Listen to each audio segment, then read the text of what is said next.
রহমতুল্লাহি ওয়া বারাকাতুহু। আউযু বিল্লাহি মিনাশ শাইতানির রাজিম। বিসমিল্লাহির রহমানির রহিম। আল্লাহুম্মা সাল্লি আলা সাইয়্যিদিনা ওয়া নাবিয়িনা ওয়া শাফিয়িনা ওয়া হাবিবানা মাওলানা মুহাম্মাদ ওয়া আলা আলিহি ওয়া আসহাবিহি ওয়া বারিক ওয়া সাল্লিম। আলহামদুলিল্লাহ, সমস্ত তারিফ ও প্রশংসা সেই মহান আল্লাহ তাআলার জন্য। তারপরে আল্লাহ তাআলা যে নবীজির ওসিলায় আমাদেরকে বিশ্ব জগতে পাঠিয়েছেন, সে নবীজির ওপরে শত কোটি দরুদ ও সালাম বর্ষিত হোক। সকলে বলেন যে আল্লাহুম্মা আমিন। সাল্লাল্লাহু আলাইহি ওয়াসাল্লাম।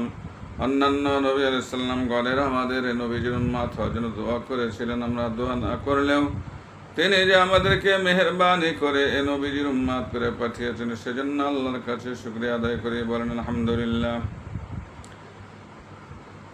আজকে আমি হযরত নবী করিম সাল্লাল্লাহু আলাইহি সাল্লাম এর জীবনীর 51 পর্ব আলোচনা করব। গতকালকে 50 পর্ব আলোচনা করেছি, আজকে 50 পর্ব আলোচনা 51 পর্ব। রাসূলুল্লাহ সাল্লাল্লাহু আলাইহি সাল্লাম মক্কা বিমুখে অভিযান পরিচালনা করেন। তিনি যে হুনাইন অঞ্চলে অভিযান প্রাণের চিন্তা ভাবনা করছেন, এ বিষয়টি তথাকার অধিবাসী বড় শফিক ও হাওয়াজেন যে কোনোভাবে জেনে ফেলে।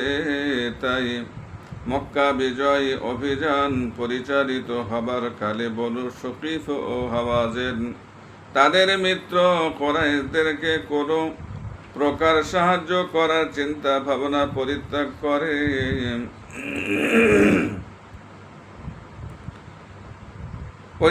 করে নিজেদের সার্বিক সামরিক শক্তি হুনাইন অঞ্চলে কেন্দ্রীভূত করে আত্মরক্ষার ও ব্যতিব্যস্ত হয়ে পড়ে। অপরদিকে কুরাইশ বাইরে যতই লাফালাফি করুক, নিজেদের সামরিক শক্তিতে বলিয়ান থাকার বলি আওড়াক না কেন, তা নিতান্তই অন্তঃসার শূন্য ফাঁকা বলি মাত্র। তাদের অর্থনৈতিক ও সামরিক শক্তির অন্তর্নিহিত দিকটা ইতিমধ্যে একেবারেই খোকলা হয়ে পড়েছে। মুখে যতই দম্ভ আর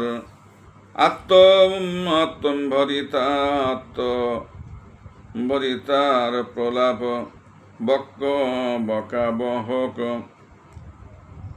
বকা হোক না কেন, নিজেদের শক্তির ওপর নির্ভর করে কিছু করার শক্তি তাদের ছিল না।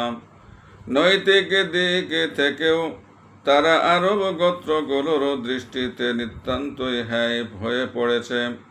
কারণ হুদায়বিয়ার সন্ধি ও কাজা উমরা আদায়ের সময় রাসূলুল্লাহ সাল্লাল্লাহু আলাইহি ওয়াসাল্লাম এবং মুসলমানদের প্রতি কুরাইশ যে আচরণ প্রদর্শন করে, তাতে আরব গোত্রগুলো কুরাইশদের প্রতি তক্ত বিরক্ত হয়ে মানসিকভাবে তাদের বৈরী হয়ে পড়ে।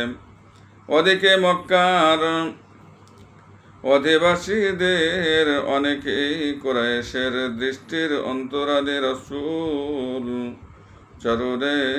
চরণে ঠাঁই নিয়েছে। তদুপরি হুদায়বিয়ার সন্ধির পর হতে মুসলমানের সংখ্যা অভাবনীয় রূপে বৃদ্ধি পেয়েছে। এমনকি ইসলাম অন্তর জাতিক পরিমণ্ডলেও নিজের মহিমান্বিত আসন পেতেছে। তাই আগের মতো অঙ্গলি হেলনে হাজার হাজার আরব সৈন্য কুরাইশের পক্ষে যুদ্ধ করতে প্রস্তুত হয়ে যাওয়ার আশার গুড়ে বাড়ে। অপরদিকে বনু শফিক ও হাওয়াজেন হুনাইন অঞ্চল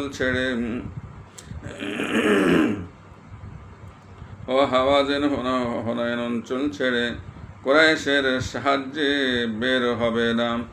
উল্লেখিত সব কারণ বিবেচনায় বিবেচনায় রেখেই আবু সুফিয়ানের মদিনায় উপস্থিতি সে ভেবেছিল আপাতত পরিস্থিতি সামাল দেওয়া যাক, পরে দেখা যাবে। কিন্তু সে সফলতার মুখ দেখতে পাই নাই। মক্কা বিজয়ের অভিযান প্রস্তুতি।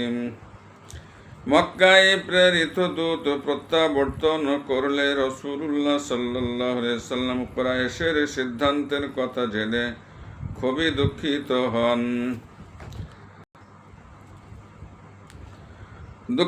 হন। নিজে দূত প্রাণপূর্বক অনুরোধ অপরোধ করে বোঝানোর জন্য চেষ্টার এক শেষ করলেন, কিন্তু হতভাগা কিছুই বোঝার চেষ্টা করে নাই। সুতরাং একান্ত বাধ্য হয়ে তিনি খুজাআ গোত্রের প্রতি কৃত অত্যাচারের প্রতিবিধান উদ্দেশ্যে মক্কায় অভিযান চালাতে সংকল্পবদ্ধ হন। এই ক্ষেত্রেও স্বদেশ ও স্বদেশবাসীর মমতা তিনি বিস্মৃত হন নাই। তাই এমনভাবে প্রস্তুতি গ্রহণ করতে থাকেন যাতে কুরাইশ পক্ষ ঘোরাক্ষরেও এ অভিযান সম্পর্কে জানতে না পারে, কেননা জানতে পারলে কুরাইশ বিশাল মুসলিম বাহিনীর মুখোমুখি হবে, অথচ মুসলিম বাহিনীর আক্রমণ প্রতিরোধ করার সামরিক শক্তি তাদের নাই। ফলে এমন একটি হঠকারী সিদ্ধান্ত নিলে তারা ধরে প্রাণে নিঃশেষ হবে। তারা প্রাণের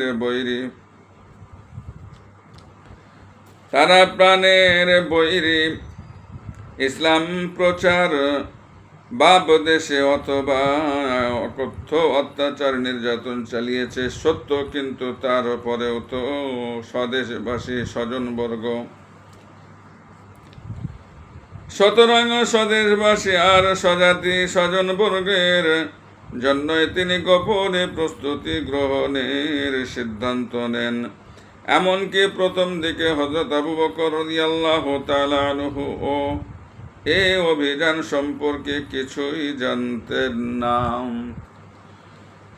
এই অভিযানের সংবাদ যেন কোনো ক্রমে বাইরে প্রচারিত হতে না পারে, এ লক্ষ্যে মদিনার চতুর্পার্শ্বে কড়া পাহারা বসানো হয় এবং কয়েক দিনের জন্য বিদেশি লোকদের বহির্গমন নিষিদ্ধ ঘোষিত হয়।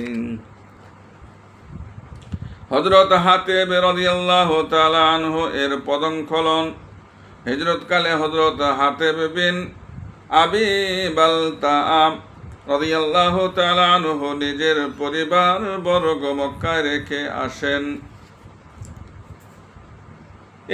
দীর্ঘ 8 বৎসরেও তিনি তাদেরকে মদিনায় নিয়ে আসার কোনো সুযোগ করতে পারেন নাই। অধিকন্তু তিনি যদিও মক্কায় বসবাস করছিলেন,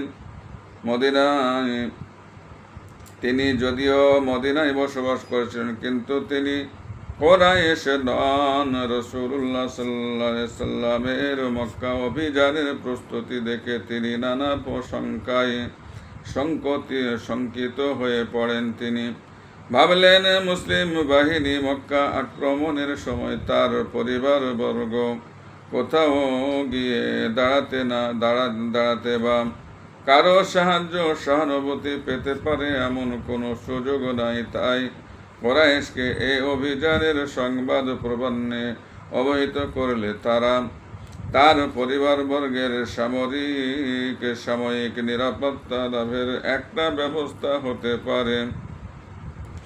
এই ভাবনা তাড়িত হয়ে তিনি উম্মে সারাহা নাম্নী কুরাইশের জনৈক ব্যক্তির মুক্তিদানকৃত দাসীর মাধ্যমে এই অভিযানের সংবাদ দিয়ে একখানা পত্র পাঠান। এ সময় উম্মে সারাহা আর্থিক অভাব পূরণে সাহায্য লাভের উদ্দেশ্যে রাসূলুল্লাহ সাল্লাল্লাহু আলাইহি সাল্লাম সমীপে আগমন করে তিনি তার অভাব পূরণ করে দিলে সে মক্কাভিমুখে রওনা করে। রাসূলুল্লাহ সাল্লাল্লাহু আলাইহি সাল্লাম হাতিব রাদিয়াল্লাহু তাআলা আনহু এর পদঙ্খলনের কথা জানতে পেরে জুবাইর, মিকদাদ ও আলী রাদিয়াল্লাহু তাআলা আনহুকে ডেকে বললেন, রওজায়ে খাক স্থানে আগে দম ফেলবে না, রওজায়ে খাক স্থানের আগে দম ফেলবে না, তথা এক বিদেশি স্ত্রীলোককে দেখতে পাবে, তার নিকট একখানা পত্র আছে, সে পত্রখানা নিয়ে আসতে হবে। আদেশ প্রাপ্তি মাত্র সাহাবী ত্রয় আশ্বারোহণ পূর্বক লক্ষ্যস্থলের প্রতি ঊর্ধ্বশ্বাসে ধাবিত হন এবং উম্মে সারার কাছ থেকে হযরত হাতেম রাদিয়াল্লাহু তাআলা আনহু এর পত্রখানা উদ্ধার করে নিয়ে আসেন। রাসূলের দরবারে সাহাবায়ে কেরামের সম্মুখে হাতেম রাদিয়াল্লাহু তাআলা আনহু এর মুকদ্দমা উপস্থাপিত হয়। তিনি মক্কায় অবস্থিত পরিবার বর্গের জন্য তার দুশ্চিন্তার কথা ওয়াকপটে স্বীকার করেন। তার এই স্বীকারোক্তি শুনে রাসূলুল্লাহ সাল্লাল্লাহু আলাইহি সাল্লাম বললেন, হাতেম সত্য কথাই বলেছেন। রাসূলুল্লাহ সাল্লাল্লাহু আলাইহি সাল্লামের গোপন বিষয় ফাঁস করার অপরাধে হযরত ওমর রাদিয়াল্লাহু তাআলা আনহু হাতেমকে হত্যা করার প্রস্তাব করেন। রাসূলুল্লাহ সাল্লাল্লাহু আলাইহি সাল্লাম ইসলাম ও মুসলমানের জন্য হাতেম রাদিয়াল্লাহু তাআলা আনহু এর অতীতে অবদানের কথা তুলে তাকে ক্ষমা করে দেন। রাসূলুল্লাহ সাল্লাল্লাহু আলাইহি সাল্লাম এর মক্কা অভিমুখে যাত্রা ৮ম হিজরি সনের রমজান মাসের 18 মতান্তরে 10 তারিখে রাসূলুল্লাহ সাল্লাল্লাহু আলাইহি সাল্লাম 10,000 আলাইহিস সালাম 10,000 ভক্ত অনুসারী নিয়ে মক্কা অভিমুখে যাত্রা করেন। সে পথেই এ বিশাল মুসলিম বাহিনী মক্কা বিমুখে পথ চলছে, যে পথে 8 বছর পূর্বে রাসূলুল্লাহ সাল্লাল্লাহু আলাইহি ওয়াসাল্লাম ও তার সাহাবাগণকে মদিনায় প্রস্থান করতে হয়েছিল। তিনি শ্বেত শুভ্র পতাকা তলে একটি শ্বেত খচ্চরের উপর আরোহিত অবস্থায় ছিলেন। 10,000 জনতার এ বিশাল সুশৃঙ্খল মিছিল আল্লাহু আকবার ধ্বনি তুলে আকাশ বাতাস মুখরিত করে পল্লী প্রান্তর উপত্যকা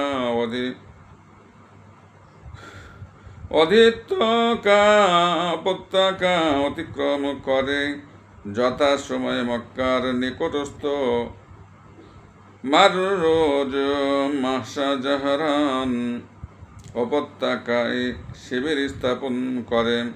সন্ধ্যার পর সৈনিকগণ খাদ্য প্রস্তুতির জন্য অগ্নি প্রজ্বলিত করলে মারুজ জাহারান উপত্যকায় এক অপরূপ দৃশ্য ধারণ করে। কুরাইশরা আগে ভাগে এ অভিযানের কথা অবগত হয়, তাই তারা মক্কার বাইরে সর্বদা আর জন্য পাহারায় লোক বসিয়ে রাখেন। এক রাতে আবু সুফিয়ান, হাকিম বিন হিজাম, বুদায়ুল বিন আরকাম পাহারাদারির উদ্দেশ্যে বের হয়ে মারুর জাহারান উপত্যকার নবতর দৃশ্য দর্শনে ব্যাপার কি তা জানতে ব্যতিব্যস্ত হয়ে পড়ে। তারা নানা প্রকার আলোচনা আর চিন্তা ভাবনা করতে করতে উপত্যকার দিকে অগ্রসর হতে থাকে, কারণ ব্যাপার কি ঘটেছে এ পন্থা ব্যতীত জানার উপায় ছিল না। এ সময় হযরত ওমর রাদিয়াল্লাহু তাআলা আনহু এর নেতৃত্বে কতিপয় মুসলিম সেনা উপত্যকার চতুর্দিকে চক্কর দিয়ে বেড়াচ্ছিলেন। ঘোর অন্ধকারে 3টি মানব ছায়া তাদের দিকে এগিয়ে আসছে অনুভব করে হযরত ওমর রাদিয়াল্লাহু তাআলা আনহু বজ্র কণ্ঠে ঘোষণা করলেন, তোমরা বন্দী আবু সুফিয়ানকে বন্দী অবস্থায় রাসূলুল্লাহ সাল্লাল্লাহু আলাইহি সাল্লামের সমীপে উপস্থাপন করে। হযরত ওমর রাদিয়াল্লাহু তাআলা আনহু বলতে লাগলেন, ইয়া রাসূলুল্লাহ সাল্লাল্লাহু আলাইহি সাল্লাম, ইসলামের শত্রুদেরকে সমরে উৎখাতের শুভ মুহূর্ত উপস্থিত, তাদের কর্মফল প্রদানের আজই সময়। কিন্তু দীর্ঘ 21 বছরের অত্যাচার নির্যাতনের সব কিছুই রাসূলুল্লাহ সাল্লাল্লাহু আলাইহি সাল্লাম একেবারে ভুলে গেছেন। মনের গহীন কোণেও তার ছিটে ফোঁটা অবশিষ্ট নাই। আবু সুফিয়ানকে বন্দী অবস্থায় দেখে বরং রাহমাতুল লিল আলামিনের হৃদয় সরোবরে দয়ার বান্দাকে। এই সময় তিনি আবু সুফিয়ানকে উদ্দেশ্য করে বললেন, কি হে আবু সুফিয়ান, এখনো কি ওয়াহদাহু লা শারীককে চিনতে পারো নাই? আবু সুফিয়ান কিছুটা আমতা আমতা করে, হ্যাঁ এখন চিনতে পারছি। আজন্ম যেসব দেব মূর্তির পূজা করেছি, বস্তুত তারা কেউ যদি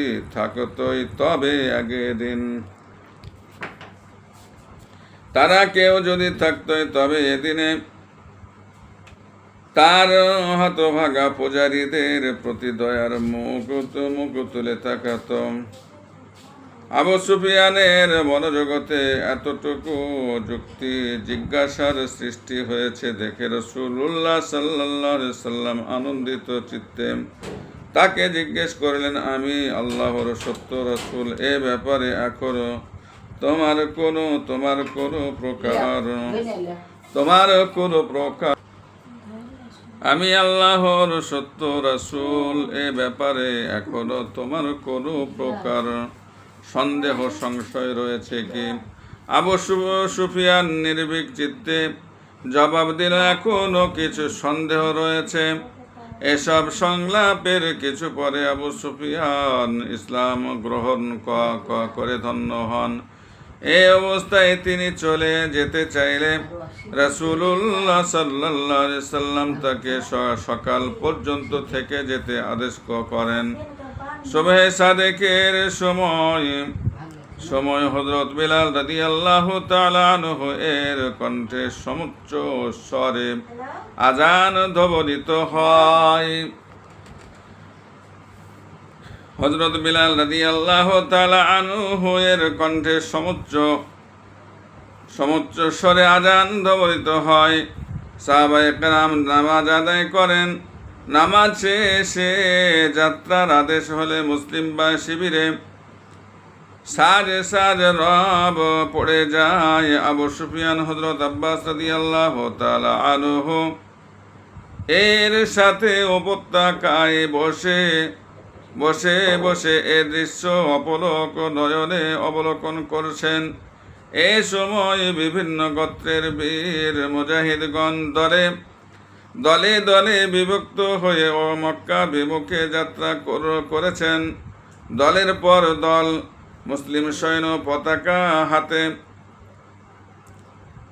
আবু সুফিয়ানের সম্মুখ দিয়ে যাচ্ছে, আর তিনি চকিত স্তম্ভিত দৃষ্টিতে তা দেখছেন।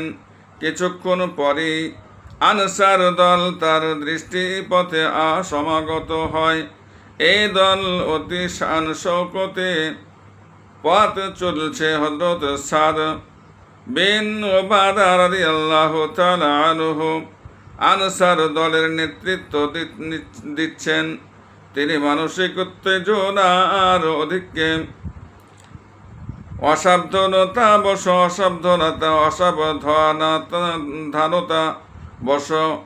বশত বলে ফেললেন, আজ ভীষণ সংঘর্ষের দিন, আজ কাবার সম্ভ্রম বিনষ্টের দিন।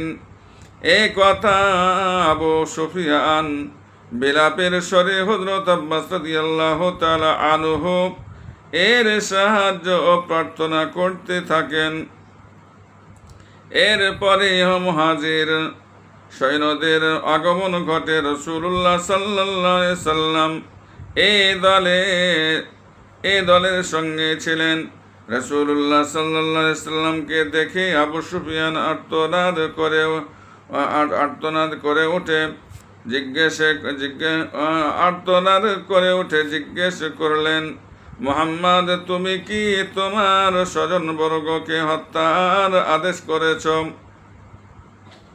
তিনি বললেন, না, কখনোই নয়।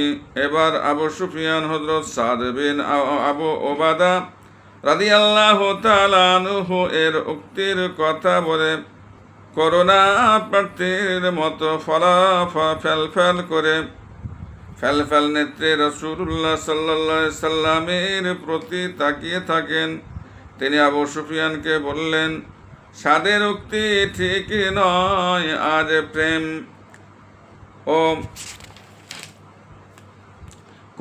ও করুণার দিন। এখানে শেষ করলাম। আমাদের দোয়া করবেন, আমি আপনাদের জন্য দোয়া চাই। আসসালামু আলাইকুম ওয়া রাহমাতুল্লাহি ওয়া বারাকাতুহু।